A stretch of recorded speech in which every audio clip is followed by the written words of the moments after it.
Hey everybody, I just wanted to give you a little bit of information about me. I know that I've had some one-on-one conversations with some of you, so I've learned a little bit about you, but I thought it might be helpful a little bit for you to get a sense of my journey. My journey's pretty long, so I'm going to try and make this video short, and depending on where my brain goes right now, we'll see how far deep into it. But basically, I got healthy because I had to get healthy.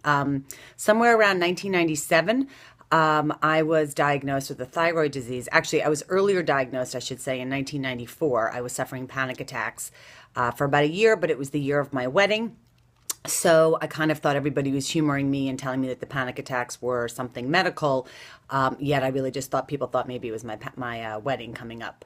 This was also pre-internet, so there wasn't much research that I could do on this. So long story short, my doctor told me that I was borderline thyroid, which I took to mean you're crazy, and she took to mean we caught this in the nick of time. And I, got on medicine. And then after my wedding, I went off all my thyroid medicine. So for those of you that have thyroid conditions, which I know there are a lot of you, you know that that's like number one, no rule. So I was not a smart girl. So for 2 years, I was fine, actually. And then in the fall of 1997, I wanted to get pregnant. So I got off birth control. And in the period of about 3 months, my health completely plummeted. So I was exhausted. I started to feel grit in my eyes. I was sleeping all the time. My husband could hear my heart racing at night, he would say. And then somewhere around the end of December, I was at my OB and I kind of like listed some of my symptoms. And she touched my neck and said, "Oh, you have a big goiter. You need to go see your endocrinologist." So in January of 1998, I went and saw my endocrinologist, who said she barely wanted to see me because I was such an idiot. And by that point, I was so far gone. I was full hyperthyroid, full autoimmune conditions with Graves' disease. My left eye was completely bulging, and I needed radioactive iodine to remove the thyroid. So needless to say, this was I guess both good and bad. I was sort of happy that there was a diagnosis and it was containable. And it was obviously also bad because you don't want to get your health into that position and have it mildly be because you are so stupid. So for the period of about the next 6 months, she was really trying to treat my left eye. So I was on prednisone for a couple of months, which for those of you that have been on prednisone, that's a joy. So I started a new job at CNBC on prednisone. I looked like an Oompa Loompa, was sort of the best way I could describe it.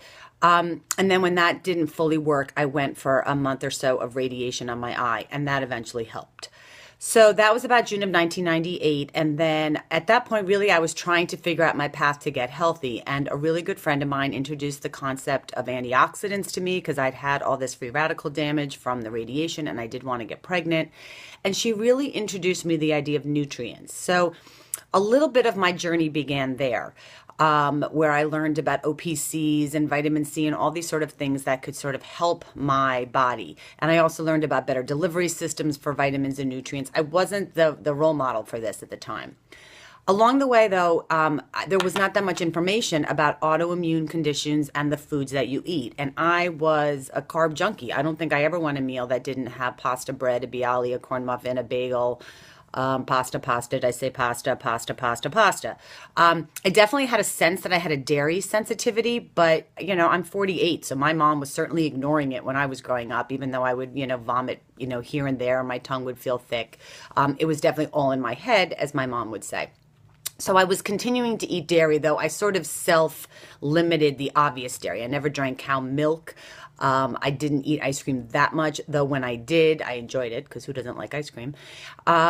And I wasn't one for Alfredo sauces and things like that. It's funny to me now that I think about how much I took note of how it was feeling, and I just chose other things. Grains and pasta made me feel great, I thought.